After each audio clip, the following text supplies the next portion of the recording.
How's it going, everyone? So this is a little bit of a different video. I recently happened upon a trailer for a very interesting video game. It just came out yesterday. It's getting a decent amount of attention, but I thought, hey, if I can give it any more attention than it already has, this video is absolutely worth it. It's called Lost Soul Aside. It's an indie project that's being developed solely by one man. Bing Yang is his name, and this trailer is absolutely phenomenal. Oh man, I'm already on this hype train. The link to the trailer is in the description if you're interested in checking it out. I'm going to show a few clips of it in this video, but again, I highly recommend you check out that trailer. It's really something else. So I'm just going to give my thoughts about it and just talk about it a little bit, what I usually do on this channel. So let's get started. As I mentioned before, this is all being created and developed by one man, and despite that, the visuals look absolutely stunning. I'm talking like Final Fantasy 15 levels of fucking stunning here. And I know that that may be a criticism that he may receive at the moment, that the visuals and the aesthetics are fairly similar to that of Final Fantasy 15, but if I was an indie developer making a game by myself and someone told me that my game looked like that, it was at that caliber, I'd take that as a fucking compliment. So despite its appearance looking like Final Fantasy 15, it seems that the gameplay is completely different. It appears that he's going for more of a Devil May Cry or Ninja Gaiden kind of gameplay. There's even a combo meter up there, which still automatically made me think Devil May Cry. And if that's what this game is going for, like that kind of technical, fast-paced action game, then I'm even more hyped, because we have not been getting many of those in recent time. The most recent one I can honestly think of is Fury, that did come out fairly recently, but very different from games of the past, like Devil May Cry. I'm going to mention that a lot because that's what I was thinking the whole time when I was watching this trailer, and not that that's a bad thing. So it seems that that's what he's going for, and I'm very happy about that, very excited. But one thing that I'm a bit cautious about is they may end up making the game a bit too cinematic. That's one of my biggest concerns with games like these. One of the best parts about Devil May Cry, Ninja Gaiden, those games, is every single input that you did had a different result. Whether it was like a different kind of attack, if you pressed forward and then Y on an Xbox controller, you do like a thrust backwards Y, you launch them into the air, press B, you'll start doing air combos. Whatever it is, everything's very responsive, and when you finally get those combos down, when you take down an entire horde of enemies without taking any damage in stylish fashion, it feels fucking wonderful. The satisfaction that you get out of knowing that you made the character do this with your specific inputs is a wonderful feeling, and I hope he's able to replicate that with this.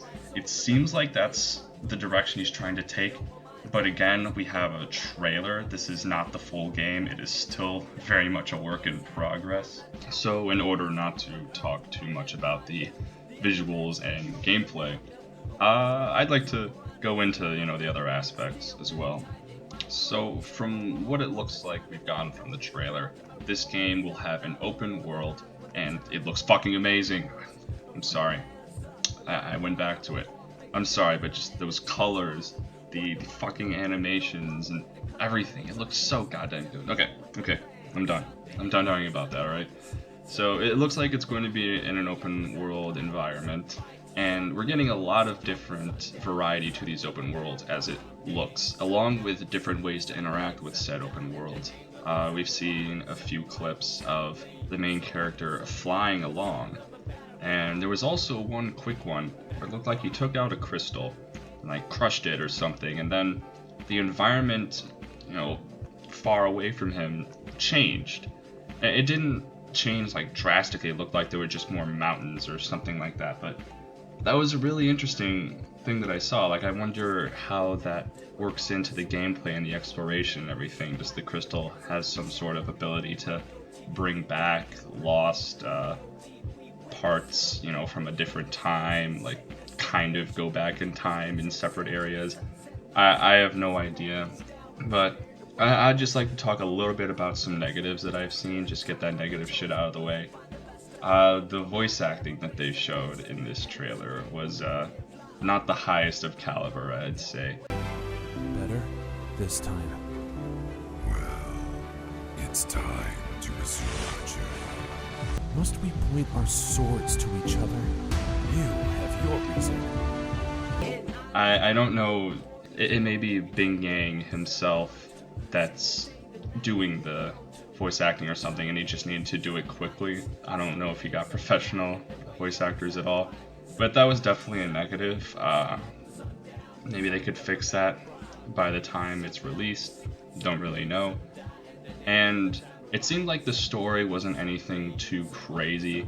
From what we got from the trailer, there was a huge war that happened, and then there were a bunch of monsters involved, and now the monsters are coming back, or something like that. And then we also saw little tidbits of boss fights. There was one with another human character that looked to have similar abilities to the main character, and they were fighting it out, and it seemed like they had a disagreement in morals or in where they point their swords or something like that.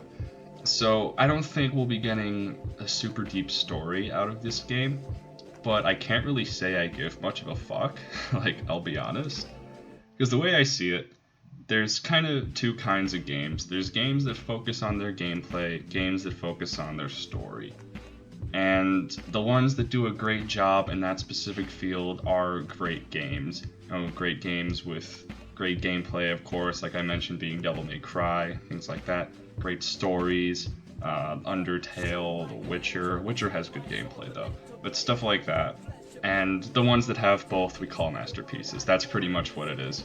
But I'm really anticipating this game just focusing a lot on the gameplay, on the exploration, just looking at these beautiful environments.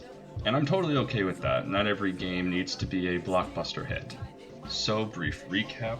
The combat looks incredibly fun and shows a lot of promise, but could still be messed up, so I will remain cautiously optimistic about it. The visuals look absolutely stunning, the environments look varied, interesting, and could potentially have a lot of depth to them.